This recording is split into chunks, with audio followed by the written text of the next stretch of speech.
చూడటానికి చిట్టడవిలాగా కనిపిస్తూ మనకు దర్శనమిస్తున్నటువంటి ఈ ముళ్ళకంప ప్రాంతం అనేటువంటిది అమరావతి రాజధాని పరిధిలోని మందడం గ్రామ సమీపంలో దర్శనమిస్తూ ఉంది. ఇటీవల కాలం వరకు ఆ ప్రాంతానికి వెళ్ళాలంటే రాత్రి సమయాల్లోనే కాదు, పగలు సైతం కొన్ని సందర్భాల్లో భయపడాల్సిన పరిస్థితి. కారణం, చిట్టడవిని గుర్తు చేస్తూ ఉంటుంది. 2 అడుగులు వేయాలంటే భయపడేటువంటి పరిస్థితి. కానీ ఆంధ్రప్రదేశ్లో కూటమి ప్రభుత్వం వచ్చిన తర్వాత ఈ ప్రాంత ప్రజానీకంలో కొత్త ఆశలు సిగిరించాయి. అమరావతి రాజధాని నిర్మాణ పనుల్లో మొదటి ఘట్టంగా భావిస్తున్నటువంటి ముళ్ళకంప తొలగింపు కార్యక్రమాన్ని ఈ నెల 7వ తేదీన రాష్ట్ర పురపాలక శాఖ మంత్రి నారాయణ గారు ప్రారంభించారు.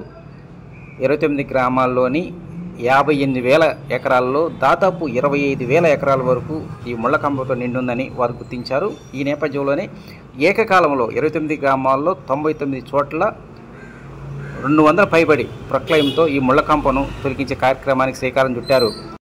వాస్తవానికి ఇప్పటి వరకు 29 గ్రామాల్లో రైతులకు కేటాయించినటువంటి ప్లాట్లలో కూడా ఏది ఎక్కడుందో తెలుసుకోలేని పరిస్థితి ఏర్పడింది. కారణం, పూర్తిగా ముళ్ళకంపతో నిండిపోవడంతో ఈ పరిస్థితి వచ్చింది.